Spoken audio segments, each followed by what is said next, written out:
Welcome back to Medrash Umaisa, sharing a story for this week's Parshas Shoftim.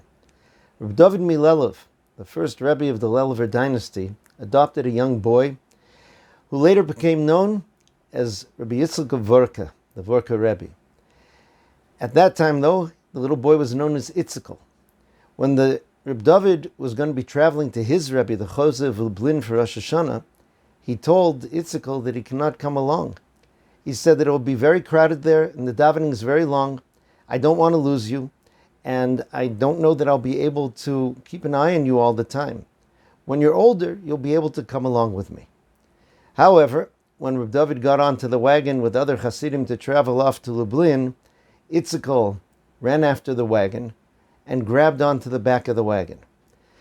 After a little bit, the Hasidim noticed that they had a companion, and they brought him inside. The Rebbe said to him, Yitzchok, I see that you're coming. But as I said, it's very crowded there. I don't want to lose you. I want you to hold on to my gartel at all times. That way I'll always know that you're close to me. And the boy agreed. Rosh Hashanah morning, it was time for Tkiyah Shofar. The Chozeh had gone into his room, and he didn't come out. Time was passing, and the Hasidim were worried. Why didn't the Rebbe come out? What was happening?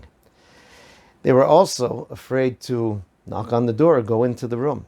Eventually it was decided that Rebbe David would be the one to go into the Chozeh and see what was wrong. When Rebbe David approached the door, Yitzchok followed his instructions and was holding on to Rebbe David's gartel. He opened the door. The Chozeh was lost in his thoughts. But when they walked in, the Chozeh suddenly snapped out of it and ignored Rebbe David, but paid attention specifically to the little boy. What's your name, he asked.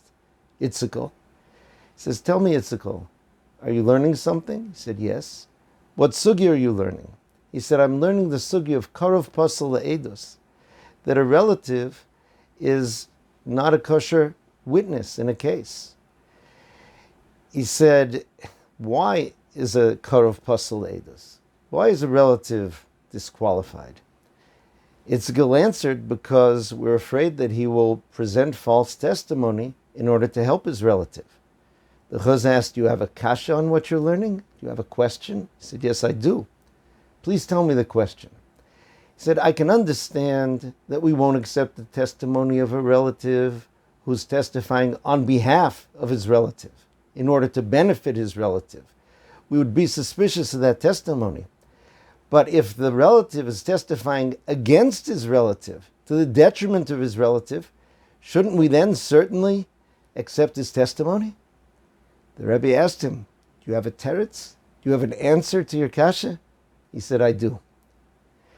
In the pasuk in our Parshas Shoftim, it describes the Eidim as Va'amdu shnei ha'anoshim, that the two people, meaning the two witnesses, Rashi says, will stand up.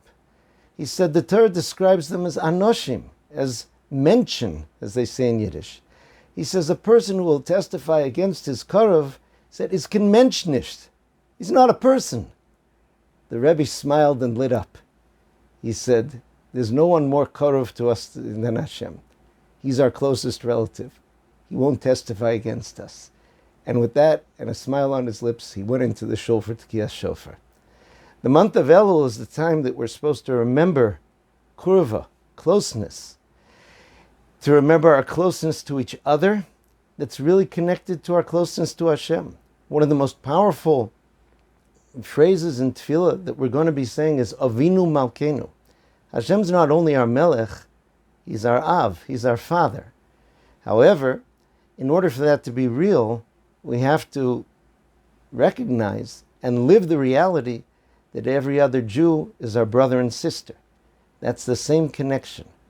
Relativity is the key to a good, sweet year. May Hashem give us all a ksiva v'chsima tova, and wishing you all a wonderful Shabbos.